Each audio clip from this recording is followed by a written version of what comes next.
ఎందుకంటే ఆయన కరుణామయుడు, దయాళుడు కనుక ఖచ్చితంగా మనకి కృప చూపిస్తాడు.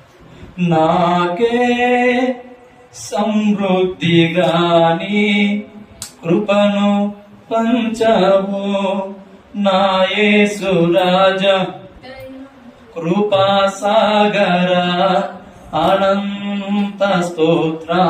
నేను అంటున్నాడు, నాకే ఎందుకయ్యా కృప చూపించావు అంటే నువ్వే నన్ను ఎక్కువగా ప్రేమించావురా అంటాడు ఏసారి గారు.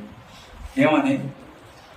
నాకే సమృద్ధిగాని కృపను పంచావు అని ఏసైని అడుగుతున్నాడు ఈయన. ఏమని? నాకే ఎందుకయ్యా సమృద్ధిగా కృపను పంచావు?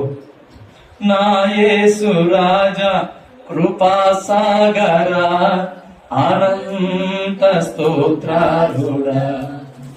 అంటే ఆ యేసయ్య అంటాడు,